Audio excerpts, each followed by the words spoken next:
قرآن مجید میں اللہ کریم نے فرمایا ولا تعتدوا، حد سے نہ بڑھو، ان اللہ لا یحب المعتدین، اللہ حد سے بڑھنے والوں کو پسند نہیں کرتا، محبوب نہیں رکھتا۔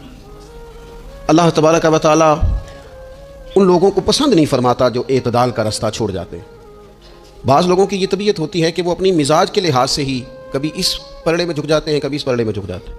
کسی سے دوستی ہوئی تو پھر اس قدر زیادہ ہوئی کہ غلو کا شکار ہو گئے، جان بھی حاضر، مال بھی حاضر، سارا کچھ ہی تو ہے، گھر کی باتیں بھی بتا لی، باہر کی بتا لی، کاروبار کی بھی بتا لی، سب اسی کے نام کر دیا۔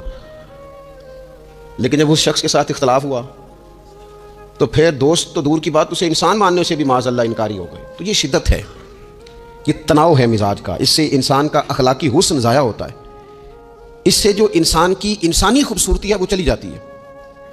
وہ کسی نے کہا تھا کہ تعلقات جب حد سے گزر جائیں تو غم ملتے ہیں، اس لیے ہم ہر شخص سے کم ملتے ہیں۔ ہم کوشش کرتے ہیں کہ معتدل رہیں، زیادہ آگے بڑھنا ہی نہ پڑے۔ نبی پاک صلی اللہ تعالیٰ علیہ وآلہ وسلم نے ہمیں معتدل دین دیا ہے، اعتدال والا، درمیانہ، اور فرمایا بہترین رستہ درمیانہ رستہ ہے۔ اور نبی پاک علیہ الصلوۃ والسلام نے فرمایا جو درمیانی چال چلتا ہے وہ کبھی تنگ نہیں ہوتا، جو اعتدال کا رستہ اختیار کرتا ہے تکلیف میں نہیں آتا۔ معتدل چلنے والے لوگ جو ہوتے ہیں ان کا بیلنس ہمیشہ ٹھیک رہتا ہے، ان بیلنس نہیں ہوتے۔ تو معتدل زندگی گزاریں، اعتدال پسند بنیں، چیزوں میں شدت نہ لائیں۔ نبی پاک علیہ الصلوۃ والسلام نے فرمایا دین میں بھی غلو نہ کرو، فرمایا تم سے پہلے لوگ غلو کی وجہ سے ہلاک ہو گئے۔ کچھ لوگ غلو کرتے، چھوڑ دیا جی میں نے سارا کچھ، میرا کوئی تعلق نہیں جی، میں نے نہیں بیاہ کرانا، میرا شادی سے کیا لینا دینا، میں نے گھر چھوڑ دیا جی، اب میں نے تسبیحاں ڈال لی ہیں گلے میں جی، میں اب بس مسجد میں ہوں جی، میں فلانی جگہ۔ دین تو اس کو پسند ہی نہیں کرتا، یہ تو حقوق سے بھاگنے والی بات ہے، شریعت تو اس کو سپورٹ ہی نہیں کرتی۔ اور میں نہ جناب چھوڑ دیا جی میں کچھ نہیں کھاتا جی، بس میں تو روزہ رکھتا ہوں ہر روز، ساری رات اللہ اللہ کرتا ہوں، اس کو پسند نہیں کرتا دین اسلام۔ آپ کو معتدل رہنے کا کہا گیا ہے۔ وہ جو رہبانیت اختیار کر لی تھی یہودیوں نے، عیسائیوں نے، غاروں میں چلے گئے، نکل گئے جنگلوں میں، تو حضور نے فرمایا میرے دین میں کوئی رہبانیت نہیں ہے۔ دین تو کہتا ہے کہ آپ روٹین کے کام کریں، روٹین کے، اور روٹین کے کام ہی صحیح کر کے کریں، اسی میں آپ کو اللہ کی رضا نصیب ہو جائے گی۔ لیکن حضور نے فرمایا جو محنت کر کے روزی کمانے والا اللہ کا دوست ہے، سچا تاجر جو ہوگا اسے اللہ قیامت کے دن نبیوں کے ساتھ جگہ عطا فرمائے گا۔ تو نبی پاک علیہ الصلوۃ والسلام نے تو سپورٹ کر دی، فرمایا جو تو کام کر رہا ہے یہی کرتے کرتے تجھے اللہ کا قرب نصیب ہو جائے، اسی کو صحیح کر کے کر۔ یہ جو غلو ہے، یہ جو شدت پسندی ہے، اسے منع کیا۔ نبی پاک علیہ الصلوۃ والسلام کے گھر میں 3 صحابہ کرام علیہم رضوان تشریف لے گئے۔ انہوں نے جا کے نبی پاک علیہ الصلوۃ والسلام کی عبادت کا حال پوچھا۔ چند صحابہ گئے تو ازواج مطہرات نے ارشاد فرمایا کہ محبوب گھر تشریف لاتے ہیں، کچھ وقت آرام کرتے ہیں، کچھ وقت ہمیں دیتے ہیں، کچھ وقت عبادت میں گزارتے ہیں۔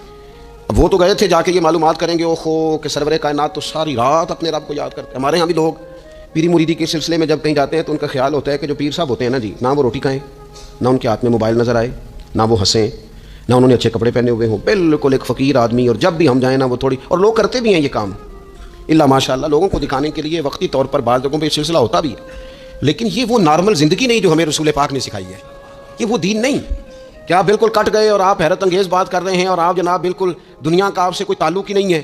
یہ تو رہبانیت ہے اور اسلام اس کو قبول نہیں کرتا۔ وہ صحابہ کرام علیہم رضوان نے نبی پاک علیہ السلام کے احوال شریفہ سنے تو وہ کہنے لگے کہ نبی پاک کے صدقے تو اللہ اگلے پچھلوں کو معاف کرے گا، حضور تو محبوب ہیں۔ یہ سن کے اب انہوں نے اپنے دل میں جو ارادہ کیا، کہنے لگے محبوب تو وراء الورا ہیں، لیکن ہم چونکہ گناہگار لوگ ہیں، عام آدمی ہیں، ہم اس طرح کریں گے کہ ہم ساری رات اللہ کی عبادت کریں گے۔ حضور تو محبوب ہے نا، چلو کچھ دیر آرام بھی کرتے ہیں، ہم ساری رات عبادت کریں گے۔ ایک نے کہا کہ بھائی میں تو ہر روز روزہ رکھا کروں گا نفلی۔ تیسرے نے کہا میں شادی نہیں کروں گا، میں ایسے ہی وقت گزاروں گا، تجرد کی زندگی گزاروں گا۔ رسول پاک علیہ السلام کو جب اس بات کی خبر پہنچی تو پتہ حضور نے تبصرہ کیا کیا، قربان جائیں، کیا انداز ہے گفتگو کا۔ محبوب فرمانے لگے یہ میں نے کیا سنا ہے کہ میں شادی نہیں کروں گا اور میں ہر روز روزہ رکھوں گا اور میں ساری رات ہی نفل پڑھوں گا، آرام ہی نہیں کروں گا۔ محبوب فرمانے لگے میں تم سب سے زیادہ اللہ کو جانتا ہوں اور میں تم سب سے زیادہ رب سے ڈرتا ہوں۔ حضور فرمانے لگے میں نے تو شادیاں بھی کی ہیں، میرے تو بچے بھی ہیں۔ حضور فرمانے لگے میں تو روزہ بھی رکھتا ہوں اور میں تو نفلی روزے چھوڑتا بھی ہوں۔ محبوب کریم علیہ الصلوۃ والسلام فرمانے لگے میں تو رات کو عبادت بھی کرتا ہوں اور آرام بھی کرتا ہوں۔ اللہ کے رسول صلی اللہ تعالیٰ علیہ وسلم ارشاد فرماتے فرماتے بات کہاں تک لے گئے؟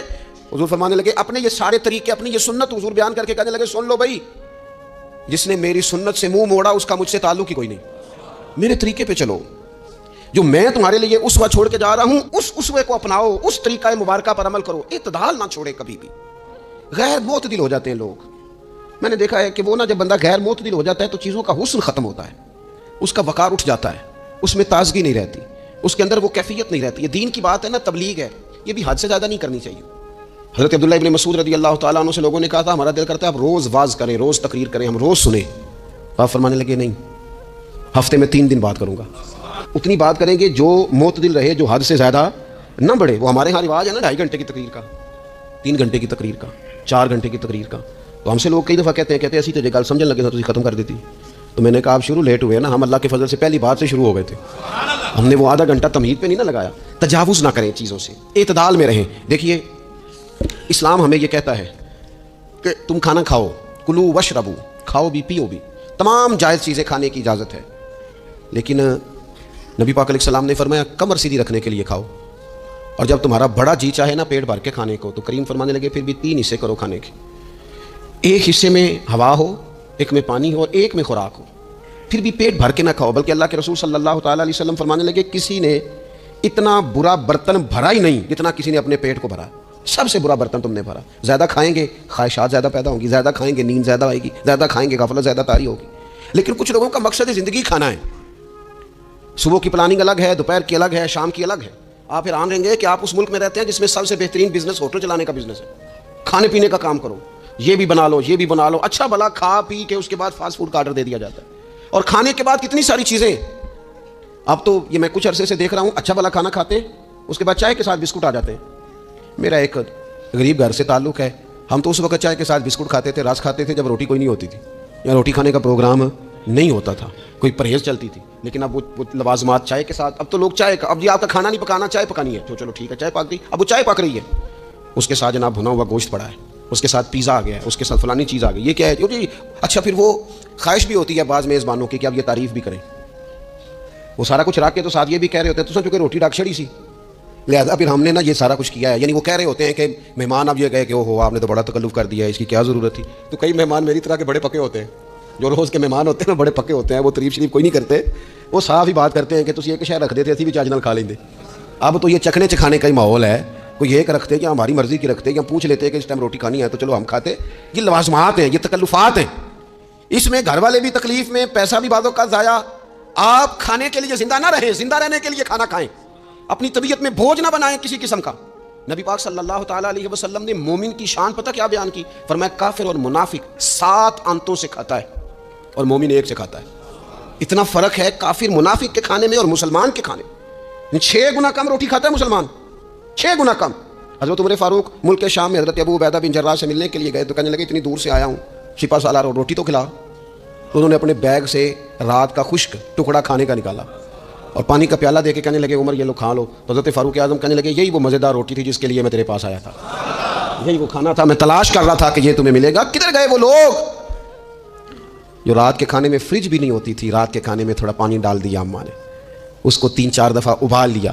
رات کی روٹیوں میں تھوڑا سا پانی اور تھوڑا سا گھی, پورا گھی نہیں, تھوڑا سا پانی اور تھوڑا سا گھی. اور ساتھ دادی نانی یہ بھی کہہ رہی ہے کہ یہ پانی سے ذرا نرم ہو جائے گی روٹی. اور پھر وہ کھانا کھایا جا رہا ہے. اس کے اندر نہ تو ڈاکٹر آپ کو یہ کہہ رہا ہے کہ یہ نقصان کا باعث ہے, نہ معدے پہ بوجھ بن رہا ہے, نہ اس کے لیے پھر بھائیوں کو جا کے پردیس کاٹنا پڑ رہا ہے, نہ باپ کو کئی قسم کی نوکریاں کرنی پڑ رہی ہیں. اعتدال میں گھر کے اندر ہی سارا کچھ مینج ہے. یہ وہ حسن ہے جو اسلام کہتا ہے تم غیر معتدل ہو گئے, تم حد سے بڑھ گئے, تم نے زندگی ساری کھانے پینے پہ لگا دی. اور بھائی من چاہی نعمتیں تو جنت میں ملیں گی. ہم نے تو مزے کے کھانے وہاں جا کے کھانے, وہاں ملے گا پھل اور وہاں ملے گی نعمتیں جو بار بار ملیں گی. چہرے ایک جیسے ہوں گے پر ذائقہ بڑا منفرد سے منفرد نظر آئے گا. تو وہ جو پردہ غیب میں چیزیں تھیں وہ ساری چیزیں لوگ کہتے ہیں آج ہی ہم ساری غیر معتدل نہ بنے, تھوڑی سادگی لائیں, تھوڑا درمیانہ راہ. اسلام اس کو پسند کرتا ہے. نبی پاک علیہ السلام کی بارگاہ میں ایک مہمان آیا, وہ مسلمان نہیں تھا. تو محبوب نے فرمایا ایک بکری کا دودھ دھوکے سے پلا دو. ایک بکری کا دودھ دھویا گیا, پلایا گیا, پھر دوسری کا دودھ دھویا گیا, پلایا گیا, پھر تیسری کا, وہ 7 بکریوں کا دودھ پی گیا. صبح اللہ نے توفیق دی اور وہ کلمہ پڑھ گیا. اب نبی پاک علیہ السلام نے فرمایا اسے بکری کا دودھ دھو کے پلاؤ. ایک بکری کا دودھ پیا, دوسری کا پی نہ سکا, رات 7 کا پی گیا تھا. تو میرے کریم فرمانے لگے یہ مومن اور کافر کا فرق ہے. جب تک یہ حالت کفر میں تھا 7 بکریوں کا دودھ پی گیا, اب یہ مومن ہوا ہے تو اللہ تبارک و تعالیٰ نے ایک دودھ کے ساتھ اسے سیر فرما دیا ہے. اس کی تشنگی اور بھوک اللہ نے مٹا دی کھانے پینے کے لیے. اور اس کا ذہن بھی نہ بنائیں. میں جانتا ہوں جن گھروں میں بچے اس مزاج کے ہو جاتے ہیں, اس طبیعت کے ہو جاتے ہیں کہ آج یہ کھانا ہے, کل وہ کھانا ہے, پرسوں وہ کھانا ہے, وہ پھر کھانے پینے میں سارا وقت گزرتا ہے. پھر وہاں دیکھا ہے کہ اماں بیچاری باورچی خانے میں رہتی ہے, پھر وہاں صرف ایک ہی سلسلہ ہے کہ کھاؤ کتنا کو کھا سکتے ہو. تو معتدل رہیں. تیسری بات یہ کہ رزق کمانے کے مسئلے میں بھی معتدل رہیں. کاروبار کریں, محنت کریں, منصوبہ بندی کریں, کوشش کریں, لیکن پیسے کمانے کے مسئلے میں ڈپریشن کا شکار نہ ہو. یعنی اس کو نا جینے مرنے کا مسئلہ نہ بنائیں کہ اگر ایک مہینہ کاروبار صحیح چمکا ہے تو صحت بھی ٹھیک رہی ہے، اور اگلے مہینے اگر تھوڑے حالات خراب ہوئے ہیں تو بلڈ پریشر بھی کافی اوپر نیچے ہو گیا ہے. اس کو نفسیاتی مسئلہ نہ بنائیں. پہلے بھی کئی دفعہ کہہ چکا ہوں، پھر کہتا ہوں، 2-4-5 دوستوں سے پیار ہے تو 2-4 دفعہ انہی دنوں میں نا، سال کے بعد آ کے مجھے کچھ دن آتے ہیں نا کاروبار، انہی دنوں میں آ کے انہوں نے مجھ سے کہا، دور سے آئے، کہا جناب ہم کاروباری بندے، حالات ٹھیک نہیں، کوئی دعا بتائیں. تو میں نے کہا جن دنوں ٹھیک ہوتے ہیں ان دنوں کیوں نہیں آتے؟ یا آج کل حالات بڑے اچھے ہیں، کوئی شکر کا طریقہ بتائیں، کیوں نہیں آتے؟ کیا فلسفہ ہم نے اختیار کر لیا ہے؟ رزق کا وعدہ اللہ کا ہے، اس کو کمانے میں اور پیسے کمانے میں محنت کرنے کا حکم دیا گیا ہے. نبی پاک علیہ الصلوۃ والسلام نے فرمایا جد و جہد کرو، نکلو، اللہ پہ بھروسہ کر کے نکلو، جس طرح وہ پرندوں کو روزی دیتا تمہیں بھی دے گا، لیکن اس میں نفسیاتی مسئلہ نہ بنایا جائے، نفسیاتی نہ بنایا جائے. حضور علیہ الصلوۃ والسلام نے نا ایک جملے کے اندر اس مضمون کو اتنے حسین انداز میں سمیٹا ہے نا کہ مسلمان، یہ ابن ماجہ میں موجود ہے، مسلمان اگر ان 2 جملوں کو کبھی سمجھ جائے نا تو سکون آ جائے زندگی میں، اطمینان نصیب ہو جائے، تیقن کی دولت ملے. حضور فرمانے لگے رزق کمانے کے معاملے میں معتدل رہنا، کوئی بندہ اتنی دیر تک مرے گا نہیں جب تک اس کے حصے کا رزق اسے مل نہ جائے.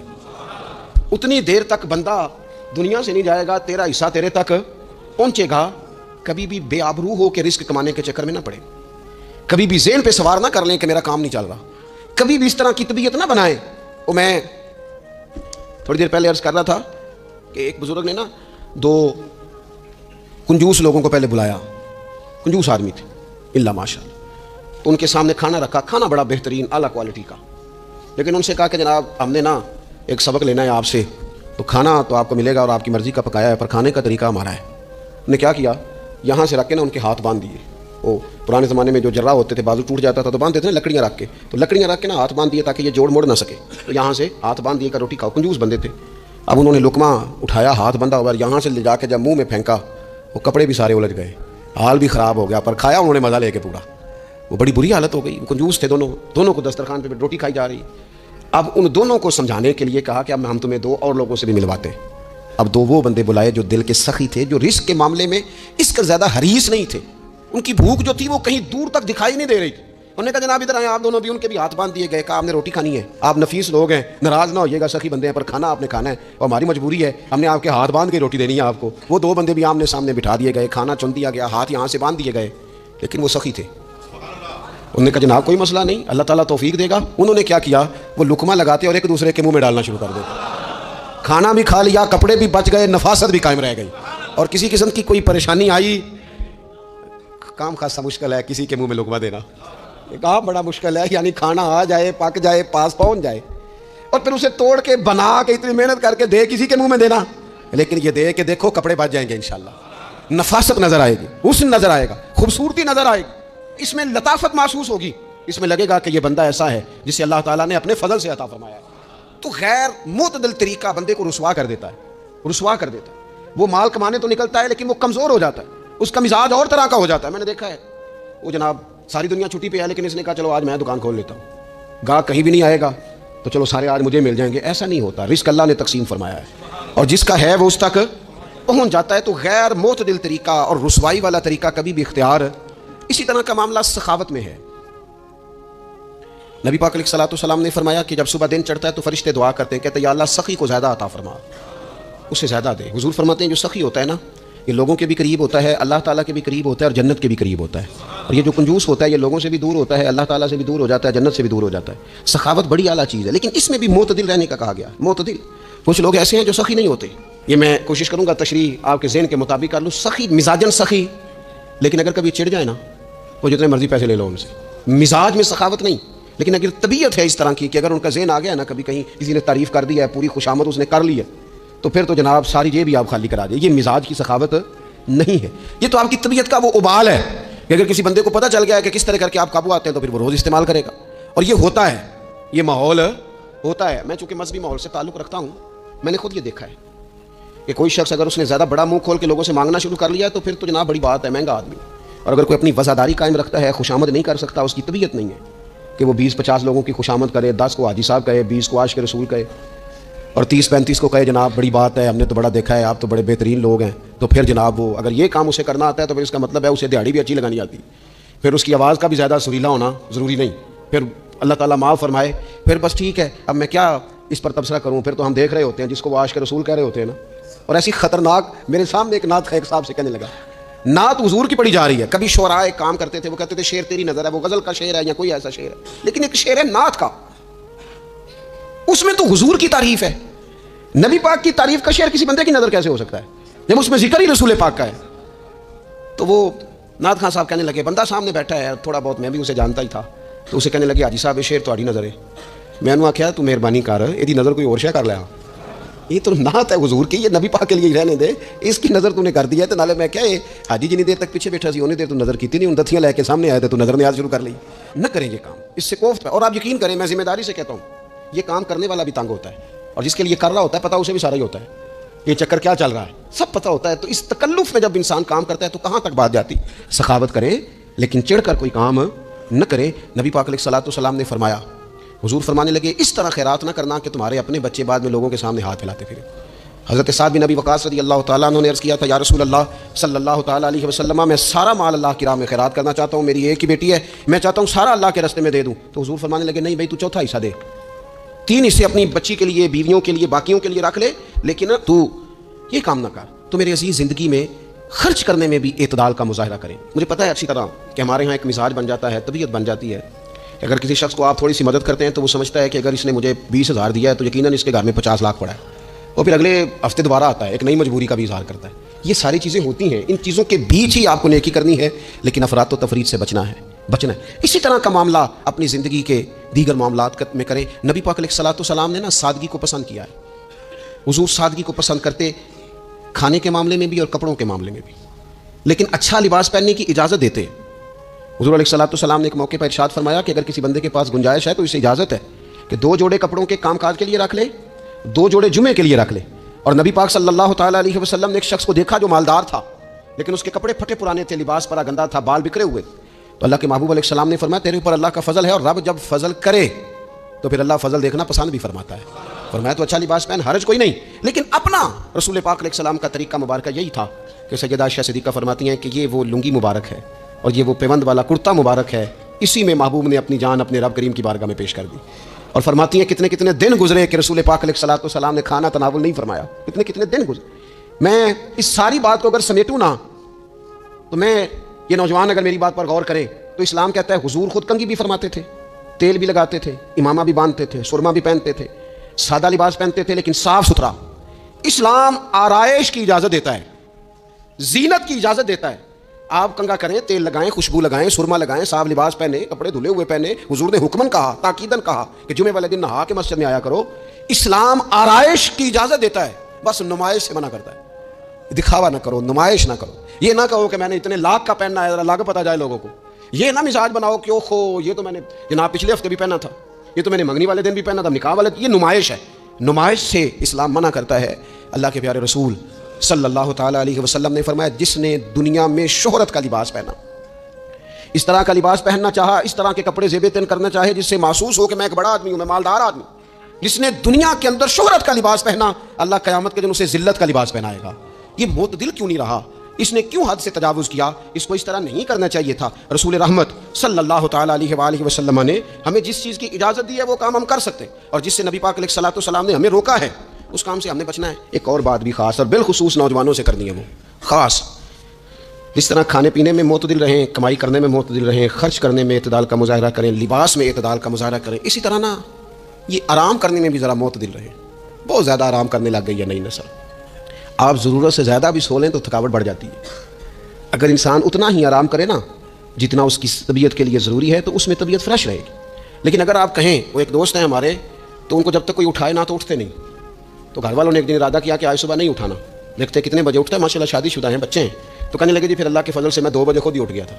رات ایک شخص سویا ہے اور اگلے دن 2 بجے سویا. تو اب انہوں نے تو یہ بات محبت میں کی, تو پھر میں نے ان سے یہ پوچھا, میں نے کہا یہ بتائیں کہ آپ چلیں رات آپ سو گئے, سمجھ لیں آپ سو گئے 2 بجے رات کو, 12 گھنٹے کے بعد اگر آپ اٹھے طبیعت کیسی تھی؟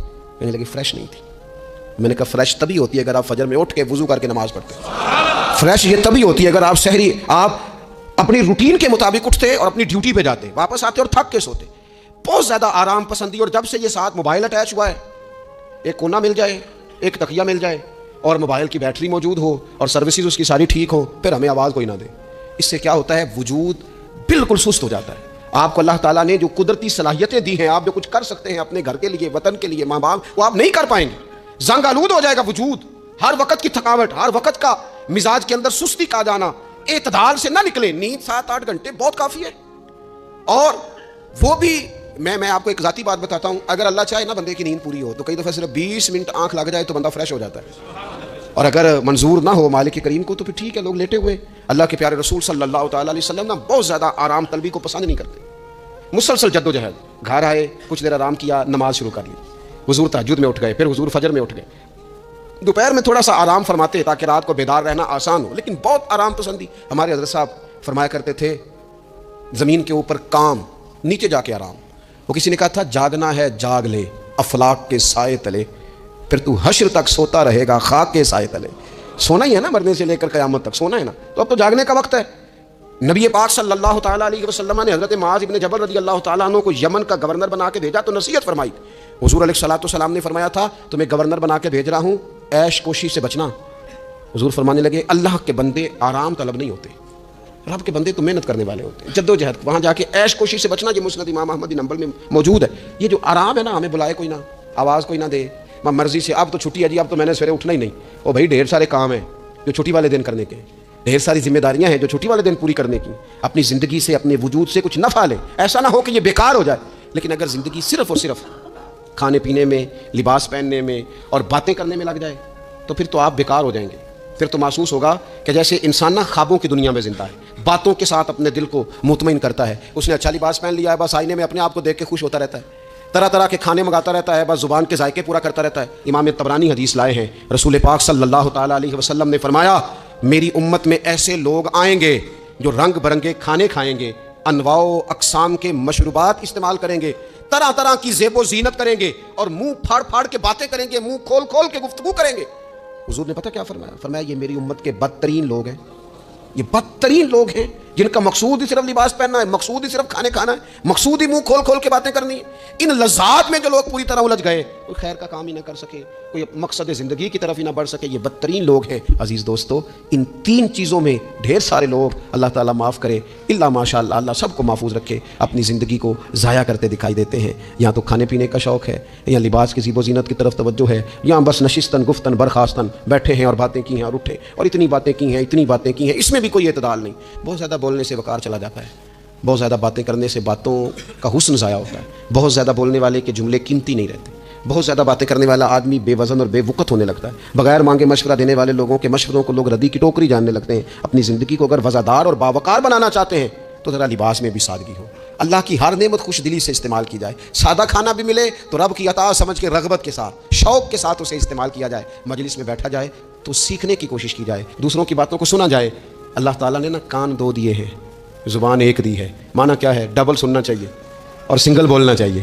2 گنا سنیں اور اس سے آدھی گفتگو کریں. اور ہمارے حضرت تو فرمایا کرتے تھے اپنے جملوں کو چھوٹا کرو. جو بات تھوڑے جملوں میں کہی جا سکتی ہے اسے لمبے جملوں میں نہ کہو. ہر بات کی وضاحت کرنا اور ہر بات کا پس منظر بیان کرنا اور بات کو اتنا لمبا کر دینا کہ اصل بات ہی اس میں سے رہ جائے، بیچ میں سے مدعا ہی ختم ہو جائے، آنے کا مقصد ہی کسی کو سمجھ میں نہ آئے، اس سے بھی انسان اعتدال کا رستہ چھوڑتا ہے. تو فرمایا ولا تعتدوا، حد سے نہ بڑھو، ان اللہ لا يحب المعتدین، اللہ حد سے بڑھنے والوں کو پسند نہیں کرتا. اللہ تبارک و تعالی ہمیں دین کا جو حسن ہے اعتدال پہ رہنا، اس پہ ہمیشہ قائم رکھے.